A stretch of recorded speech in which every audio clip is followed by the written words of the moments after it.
ओम शांति आज साकार महावाक्य 15/8/2025 मधुर संतान माने सकाळ सकाळ उठी यही चिंतन कर जे मु एते छोट आत्मा केते बड़ शरीर को चलाउछि। मो आत्मा रे अविनाशी पाठ निर्धार्य होई रहिछि। प्रश्न शिव बाबांकर केउ अभ्यास रहिछि केउटी नाही। उत्तर आत्मा को ज्ञान रत्न रे सजाइबार अभ्यास शिव बाबांकर रहिछि, बाकी शरीर को सजाइबार अभ्यास तांकर नाही। काहींकिना बाबा कहउछन्ति मोर तो निजर शरीर नाही, मु एहांकर शरीर जदिओ भड़ारे नेउछि, किंतु एही शरीर को सजाइबार काम एही आत्मा निजे करिथाए, मु करे नाही। मु तो सर्वदा अशरीरी रहे। गीत बदल जाए दुनिया ना बदलेंगे हम। ओम शांति। पिलामाने ही गीत शुणिले किए शुणिला? आत्मा ही शरीर कान द्वारा शुणिला। पिलामानकु मध्य यह जना पड़िला जे आत्मा केते छोट। से ही आत्मा ही शरीर न रहिले शरीर कौनसी कार्य रे आसे नाही। केते छोट आत्मार आधार रे एते बड़ शरीर चालुछि। दुनिया रे काहाकू जना नहीं जे आत्मा जिनिस कौन जे कि शरीर रूपक रथ उपरे विराजमान होइथाए। अकाल मूरत आत्मार यह हेउछि सिंहासन। पिलामानंकु ही एही ज्ञान मिलुछि, केते रमणीय रहस्ययुक्त ज्ञान। जेतेबेले एहीभଳି कौनसी रहस्ययुक्त कथा शुणा जाइथाए तेबे चिंतन चलिथाए। तुम संतान मानकर मध्य एही चिंतन चलिथाए, एते छोट आत्मा एते बड़ शरीर रे वास करुछि। आत्मा रे 84 जन्मर पाठ निर्धार्य होई रहिछि। शरीर तो विनाश होई जाउछि, बाकी आत्मा रही जाउछि। यह बहुत विचार योग्य कथा। सकाळ उठी चिंतन करबा दरकार। पिलामानकर स्मृति रे आसीछि जे आत्मा केते छोट, ताको अविनाशी पाठ मिलिछि। मो आत्मा केते आश्चर्यजनक अटे। ଏହା ହେଉଛି ନୂଆ ଜ୍ଞାନ, ଯାହାକି ଦୁନିଆରେ କାହାକୁ ବି ଜଣା ନାହିଁ। ବାବା ହିଁ ଆସି ଶୁଣାଉଛନ୍ତି ଯାହାକୁ ସ୍ମରଣ କରିବାର ଅଛି। ମୁଁ କେତେ ଛୋଟ ଆତ୍ମା କିପରି ଅଭିନୟ କରୁଛି। ଶରୀର 5 ତତ୍ତ୍ୱରେ ତିଆରି ହେଉଛି। ବାବାଙ୍କୁ କ'ଣ ଜଣାପଡ଼ୁଛି କି ଶିବ ବାବାଙ୍କର ଆତ୍ମା କିପରି ଆସୁଛି ଯାଉଛି? ଏପରି ବି ନୁହେଁ, ସବୁବେଳେ ଏହାଙ୍କ ଭିତରେ ରହୁଛି। ତେଣୁ ଏହି ଚିନ୍ତନ କରିବାକୁ ହେବ। ତୁମ ସନ୍ତାନମାନଙ୍କୁ ବାବା ଏପରି ଜ୍ଞାନ ଦେଉଛନ୍ତି ଯାହାକି କେବେ କାହାକୁ ମିଳିପାରିବ ନାହିଁ। ତୁମେ ଜାଣୁଛ ଯେ ନିଶ୍ଚିତ ଭାବରେ ଏହି ଜ୍ଞାନ ବ୍ରହ୍ମା ବାବାଙ୍କ ଆତ୍ମାରେ ନଥିଲା। ଅନ୍ୟ ସତ୍ସଙ୍ଗରେ ଏହିଭଳି କଥା ଉପରେ କାହାର ବିଚାର ଚାଲିନଥାଏ। ଆତ୍ମା ଏବଂ ପରମାତ୍ମାଙ୍କ ସମ୍ବନ୍ଧରେ ସାମାନ୍ୟ ଜ୍ଞାନ ବି ନାହିଁ। କୌଣସି ବି ସାଧୁ ସନ୍ନ୍ୟାସୀ ଆଦି ଆସି ଏହା କ'ଣ ବୁଝୁଛନ୍ତି ଯେ ମୋ ଆତ୍ମା ଶରୀର ଦ୍ୱାରା ଏହାଙ୍କୁ ମନ୍ତ୍ର ଦେଉଛି। आत्मा शरीर द्वारा शास्त्र पढ़ुछि। जड़े भी मनुष्य आत्मा अभिमानी नुहंती। आत्मार ज्ञान तो कहा पाखरे नाही, ताहा हैला पुणी बाबांकर ज्ञान किपरि थिबो। तुमे संतान माने जानुछ जे आम आत्मा मानकु बाबा कहउछंती जे मिठा मिठा संतान माने तुमे केते हुसियार हेउछ। एपरि कौनसी मनुष्य नाहांती जे के बुझिछंती जे एही शरीर रे जे आत्मा अछि ताकु परमपिता परमात्मा पढ़ाउछंती। केते बुझिबार कथा, परंतु पुणी भी धंदा आदि रे व्यस्त रहिबा द्वारा भूली जाउछ। प्रथमे तो बाबा आत्मार ज्ञान देइथांती, जहा कौनसी भी मनुष्यंक पाखरे नाही। गायन मध्य रहिछि ना आत्मा एवं परमात्मा अलग रहे बहुकाल। हिसाब रहिछि ना। तुमे संतान माने जानुछ जे आत्मा ही कथा कही थाए शरीर द्वारा। आत्मा ही शरीर द्वारा भल किबा मंद काम करुछि। बाबा आसी आत्मा मानकु केते गुलगुल करुछंती। प्रथम कथा बाबा कहउछंती सकाळ उठी प्रथमे एही अभ्यास किंबा विचार कर जे आत्मा कौन। जे कि एही शरीर द्वारा शुणुछि। आत्मार पिता हेउछंती परम पिता परमात्मा, जहांको पतित पावन ज्ञानर सागर कहंती। तेबे कौनसी मनुष्य को सुखर सागर शांतिर सागर किपरि कहि परिबा?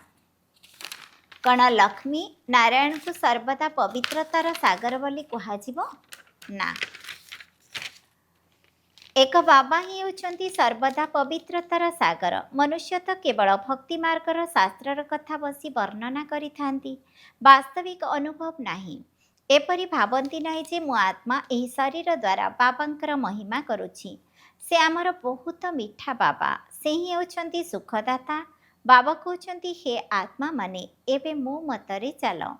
अविनाशी आत्मा को अविनाशी बाबांक द्वारा अविनाशी मत मिलुछि। विनाशी शरीरधारी मनुष्य मानकु विनाश शरीरधारी मनुष्यंकर ही मत मिलि थाए। ସତ୍ୟଯୁଗରେ ତ ତୁମେ ଏଠାକାର ପ୍ରାରବ୍ଧ ପାଉଛ, ସେଠାରେ କେବେ ଓଲଟା ମତ ମିଳିନଥାଏ। ବର୍ତ୍ତମାନର ଶ୍ରୀମତ ହିଁ ଅବିନାଶୀ ହୋଇଯାଇଥାଏ, ଯାହାକି ଅଧାକଳ୍ପ ଚାଲିଥାଏ। ଏହା ନୂଆ ଜ୍ଞାନ, ଏହାକୁ ଗ୍ରହଣ କରିବା ପାଇଁ କେତେ ବୁଦ୍ଧି ଦରକାର, ଏହାକୁ କାର୍ଯ୍ୟରେ ଲଗାଇବା ଦରକାର। ଯେଉଁମାନେ ଆରମ୍ଭରୁ ବହୁତ ଭକ୍ତି କରିଥିବେ ସେଇମାନେ ଭଲ ଭାବରେ ଧାରଣା କରିପାରିବେ।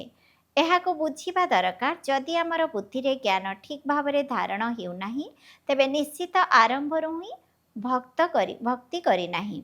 ବାବା କହୁଛନ୍ତି, ଯଦି କିଛି ବି ବୁଝିପାରୁନାହଁ ତାହେଲେ ବାବାଙ୍କୁ ପଚାର, କାହିଁକି ନା ବାବା ହେଉଛନ୍ତି ଅବିନାଶୀ ସର୍ଜନ। ତାଙ୍କୁ ପରମାତ୍ମା ମଧ୍ୟ କୁହାଯାଏ। ଆତ୍ମା ପବିତ୍ର ହେଲେ ତ ତାହାର ମହିମା ମଧ୍ୟ ହୋଇଥାଏ। ଆତ୍ମାର ମହିମା ଥିଲେ ତ ଶରୀରର ବି ମହିମା ହୋଇଥାଏ। ଆତ୍ମା ତମ ପ୍ରଧାନ ହେଲେ ଶରୀରର ମଧ୍ୟ ମହିମା ହୁଏ ନାହିଁ। ଏହି ସମୟରେ ତୁମ ପିଲାମାନଙ୍କୁ ବହୁତ ଗୁହ୍ୟ ବୁଦ୍ଧି ମିଳୁଛି। ଆତ୍ମାକୁ ହିଁ ମିଳୁଛି। ଆତ୍ମାକୁ କେତେ ମିଠା ହେବା ଦରକାର, ସମସ୍ତଙ୍କୁ ସୁଖ ଦେବା ଦରକାର। ବାବା କେତେ ମିଠା, ଆତ୍ମାମାନଙ୍କୁ ମଧ୍ୟ ବହୁତ ମିଠା କରୁଛନ୍ତି। ଆତ୍ମା କୌଣସି ବି ଅକର୍ତ୍ତବ୍ୟ କାର୍ଯ୍ୟ ନ କରୁ, ଏହା ଅଭ୍ୟାସ କରିବା ଦରକାର। ଚେକ୍ କରିବା ଦରକାର ଯେ ମୋ ଦ୍ୱାରା କୌଣସି ଅକର୍ତ୍ତବ୍ୟ କାର୍ଯ୍ୟ ହେଉନାହିଁ ତ। ଶିବ ବାବା କେବେ ଅକର୍ତ୍ତବ୍ୟ କାର୍ଯ୍ୟ କରିବେ କି? ନା। ସେ ଆସି ହିଁ ଥାନ୍ତି ଉତ୍ତମରୁ ଉତ୍ତମ କଲ୍ୟାଣକାରୀ କାର୍ଯ୍ୟ କରିବା ପାଇଁ। ସମସ୍ତଙ୍କୁ ସଦ୍ଗତି ଦେଇଥାନ୍ତି। ତେଣୁ ବାବା ଯେଉଁ କର୍ତ୍ତବ୍ୟ କରିଥାନ୍ତି, ପିଲାମାନଙ୍କର କର୍ତ୍ତବ୍ୟ ମଧ୍ୟ ସେହିଭଳି ହେବା ଦରକାର। ଏହା ମଧ୍ୟ ବୁଝାଉଛନ୍ତି, ଯେଉଁମାନେ ଆରମ୍ଭରୁ ବହୁତ ଭକ୍ତି କରିଛନ୍ତି ସେଇମାନଙ୍କର ବୁଦ୍ଧିରେ ଏହି ଜ୍ଞାନ ଧାରଣ ହେବ।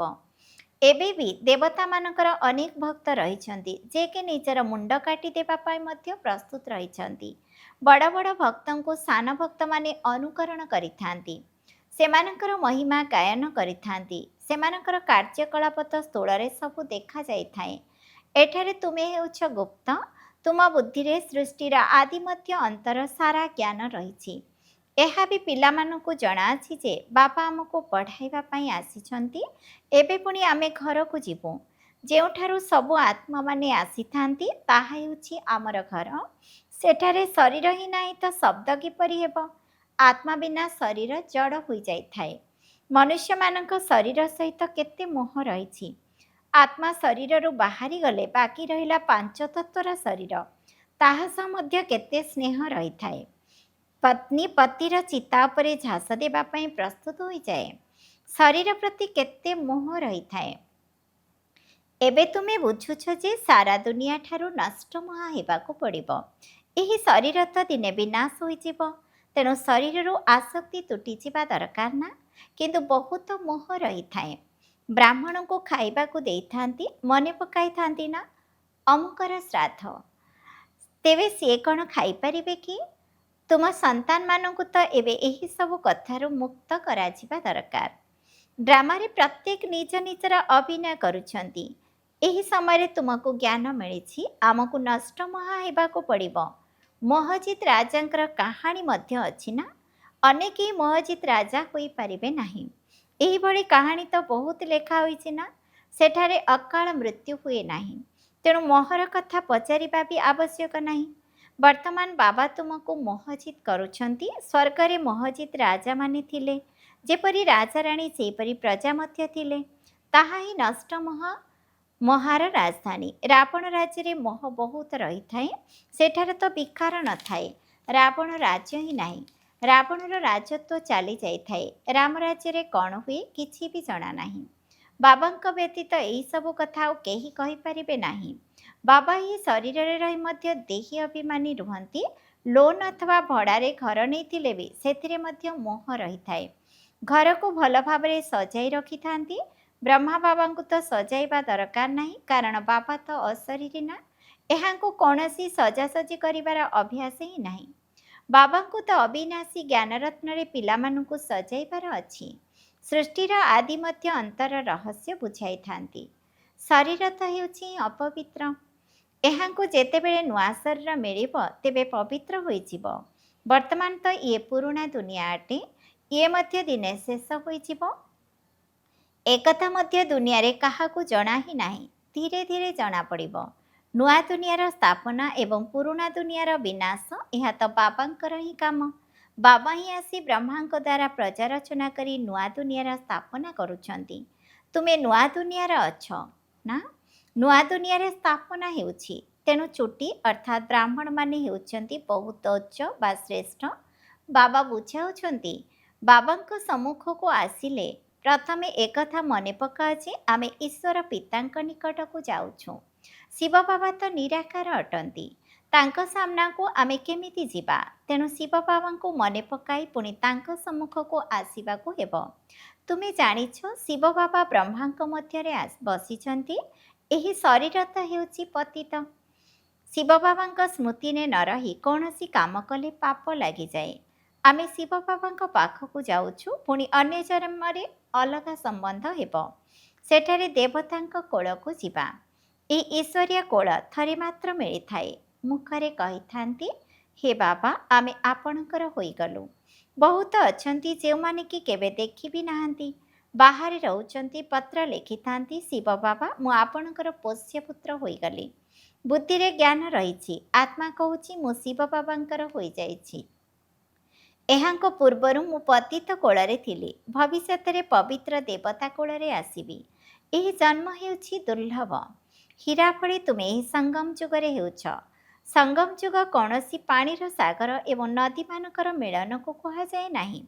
ରାତି ଦିନର ଅନ୍ତର ରହିଛି। ବ୍ରହ୍ମପୁତ୍ର ବଡ଼ରୁ ବଡ଼ ନଦୀ, ଯିଏକି ସାଗରରେ ମିଶିଛି। ନଦୀମାନେ ଯାଇ ସାଗରରେ ପଡ଼ିଛନ୍ତି। ତୁମେ ବି ହେଉଛ ସାଗରରୁ ବାହାରିଥିବା ଜ୍ଞାନ ନଦୀ। ଜ୍ଞାନ ସାଗର ହେଉଛନ୍ତି ଶିବ ବାବା। ବଡ଼ରୁ ବଡ଼ ନଦୀ ହେଲା ବ୍ରହ୍ମପୁତ୍ର। ଏହାଙ୍କର ନାମ ବ୍ରହ୍ମା ଅଟେ। ସାଗର ସହିତ ଏହାଙ୍କର କେତେ ସାମଞ୍ଜସ୍ୟ ଅଛି। ତୁମକୁ ଜଣାଅଛି ଯେ ନଦୀମାନେ କେଉଁଠାରୁ ବାହାରିଛନ୍ତି? ସାଗରଠାରୁ ହିଁ ବାହାରିଥାଏ, ପୁଣି ସାଗରରେ ମିଶିଥାଏ। ସାଗରଠାରୁ ମିଠା ପାଣି ଗ୍ରହଣ କରିଥାଏ। ସାଗରଙ୍କ ସନ୍ତାନମାନେ ପୁଣି ସାଗରରେ ଯାଇ ମିଶିଥାନ୍ତି।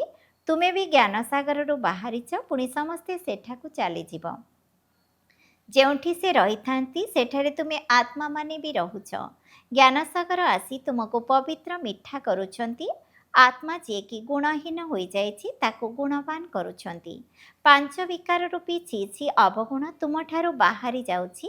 ତେଣୁ ତୁମେ ତମୋ ପ୍ରଧାନରୁ ସତୋ ପ୍ରଧାନ ହୋଇଯାଉଛ। ବାବା ପୁରୁଷାର୍ଥ ବହୁତ କରାଉଛନ୍ତି। ତୁମେ କେତେ ସତୋ ପ୍ରଧାନ ଥିଲ, ସ୍ୱର୍ଗରେ ରହୁଥିଲ। ତୁମେ ବିଲକୁଲ ଛି ପତିତ ହୋଇଯାଇଛ। ରାବଣ ତୁମକୁ କ'ଣ କରିଦେଇଛି? ଭାରତରେ ହିଁ ଗାୟନ ଅଛି, ହୀରା ସଦୃଶ ଅମୂଲ୍ୟ ଜନ୍ମ। ବାବା କହୁଛନ୍ତି ତୁମେ କଉଡ଼ି ପଛରେ କାହିଁକି ହଇରାଣ ହେଉଛ? ବିନାଶୀ ଧନ କ'ଣ ବହୁତ ଦରକାର କି? ଗରିବ ଜଲ୍ଦି ବୁଝି ଯାଇଥାନ୍ତି। ସାହୁକାର ତ କହିଥାନ୍ତି ଏବେ ଆମ ପାଇଁ ଏଇଠି ହିଁ ସ୍ୱର୍ଗ ରହିଛି। ତୁମେ ସନ୍ତାନମାନେ ଜାଣିଛ ଯିଏ ବି ମନୁଷ୍ୟ ମାତ୍ର ଅଛନ୍ତି ସମସ୍ତଙ୍କର ଏହି ସମୟରେ କଉଡ଼ି ତୁଲ୍ୟ ମୂଲ୍ୟହୀନ ଜୀବନ। ଆମେ ବି ଏହିପରି ଥିଲୁ। ଏବେ ବାବା ଆମକୁ କେତେ ଶ୍ରେଷ୍ଠ କରୁଛନ୍ତି। ଲକ୍ଷ୍ୟ ତ ରହିଛି ନା, ଆମେ ନରରୁ ନାରାୟଣ ହେଉଛୁ। ଭାରତ ଏବେ କଉଡ଼ି ସଦୃଶ କାଙ୍ଗାଳ ହୋଇଯାଉଛି ନା? ଭାରତବାସୀ ନିଜେ କ'ଣ ଜାଣିଛନ୍ତି କି? ଏଠାରେ ତୁମେ କେତେ ସାଧାରଣ ଅବଳାମାନେ ଅଛ। କେହି ବଡ଼ ଲୋକ ଆସିଲେ ତାଙ୍କର ଏଠାରେ ବସିବାକୁ ଇଚ୍ଛା ହେବନି। ଯେଉଁଠି ବଡ଼ ବଡ଼ ଲୋକମାନେ ସନ୍ନ୍ୟାସୀ ଗୁରୁ ଆଦି ଥିବେ, ସେହିଭଳି ବଡ଼ ବଡ଼ ସଭାକୁ ଯିବେ। ବାବା ମଧ୍ୟ କହୁଛନ୍ତି ମୁଁ ଗରିବଙ୍କର ବନ୍ଧୁ। କହିଥାନ୍ତି ଯେ ଭଗବାନ ଗରିବଙ୍କର ରକ୍ଷା କରିଥାନ୍ତି। ଏବେ ତୁମେ ଜାଣୁଛ ଆମେ କେତେ ସାହୁକାର ଥିଲୁ, ଏବେ ପୁଣି ହେଉଛୁ। ବାବା ମଧ୍ୟ ଲେଖିଥାନ୍ତି ତୁମେ ପଦ୍ମାପଦମ ପତି ହେଉଛ। ସେଠାରେ ଲଢ଼େଇ ଝଗଡ଼ା ହୁଏ ନାହିଁ। ଏଠାରେ ତ ଦେଖ ପଇସା ପାଇଁ କେତେ ମରାମରି ହେଉଛନ୍ତି, କେତେ ଲାଞ୍ଚ ମିଳୁଛି। ମନୁଷ୍ୟକୁ ତ ପଇସା ଦରକାର ନା। ତୁମେ ସନ୍ତାନମାନେ ଜାଣିଛ ବାବା ଆମର ସମ୍ପତ୍ତି ଭରପୁର କରିଦେଉଛନ୍ତି। ଅଧାକଳ୍ପ ପାଇଁ ଯେତେ ଦରକାର ସେତେ ଧନ ନିଅ, ପରନ୍ତୁ ପୁରୁଷାର୍ଥ ପୂରା କର, ଅବହେଳା କର ନାହିଁ। କୁହାଯାଏ ନା ପିତାଙ୍କୁ ଅନୁସରଣ କର। ପିତାଙ୍କୁ ଅନୁସରଣ କଲେ ଏହିଭଳି ହୋଇଯିବ। ନରରୁ ନାରାୟଣ, ନାରୀରୁ ଲକ୍ଷ୍ମୀ ହେବା ପାଇଁ ଉଚ୍ଚ ପରୀକ୍ଷା ଦେବାକୁ ହେବ। ଏଥିରେ ଟିକିଏ ହେଲେ ବି ଅବହେଳା କରିବା ଅନୁଚିତ। ବାବା ଶ୍ରୀମତ ଦେଉଛନ୍ତି, ତେଣୁ ଶ୍ରୀମତ ପାଳନ କରିବାକୁ ହେବ। କାଇଦା କାନୁନର ଉଲ୍ଲଂଘନ କର ନାହିଁ। ଶ୍ରୀମତ ଆଧାରରେ ହିଁ ତୁମେ ଶ୍ରେଷ୍ଠ ହେଉଛ।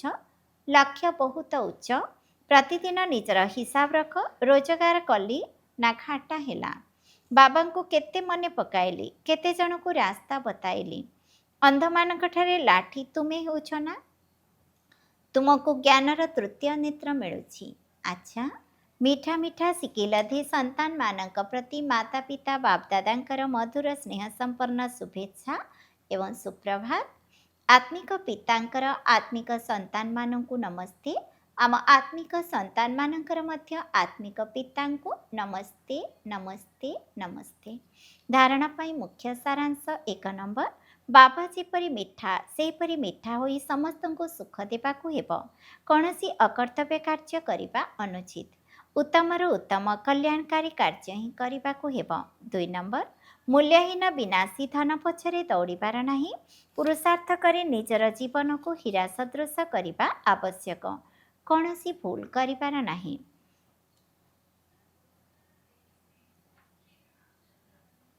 କୌଣସି ଭୁଲ କର୍ମ କରିବାର ନାହିଁ।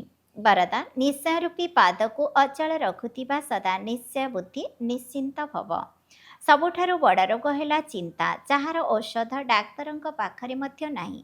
ଚିନ୍ତା କରୁଥିବା ଆତ୍ମାମାନେ ଯେତେ ଯେତେ ପ୍ରାପ୍ତିଗୁଡ଼ିକର ପଛରେ ଧାଇଥାନ୍ତି, ସେହି ଅନୁସାରେ ପ୍ରାପ୍ତିଗୁଡ଼ିକ ମଧ୍ୟ ଆଗକୁ ଆଗକୁ ଚାଲିଯାଆନ୍ତି। ସେଥିପାଇଁ ନିଶ୍ଚୟ ରୂପୀ ପାଦ ସର୍ବଦା ଅଟଳ ରହୁ। ସର୍ବଦା ଏକ ବଳ ଏକ ଭରସା। ଏହି ପାଦଟି ଯଦି ଅଚଳ ରହିଥିବ ତେବେ ନିଶ୍ଚୟ ସୁନିଶ୍ଚିନ୍ତ ଅଟେ ଏବଂ ବିଜୟ ଯାହାର ସୁନିଶ୍ଚିତ ଅଟେ ସେ ସର୍ବଦା ନିଶ୍ଚିନ୍ତ ରହିଥାଏ। ମାୟା ତୁମର ନିଶ୍ଚୟ ରୂପୀ ପାଦକୁ ହଲଚଲ କରିବା ପାଇଁ ଭିନ୍ନ ଭିନ୍ନ ରୂପ ନେଇଥାଏ। ତେଣୁ ମାୟା ପଛକେ ହଲିଯାଉ, କିନ୍ତୁ ତୁମର ନିଶ୍ଚୟ ରୂପୀ ପାଦ ହଲଚଲ ନ ହେଉ, ତାହା ହେଲେ ନିଶ୍ଚିତ ରହିବାର ବରଦାନ ମିଳିଯିବ।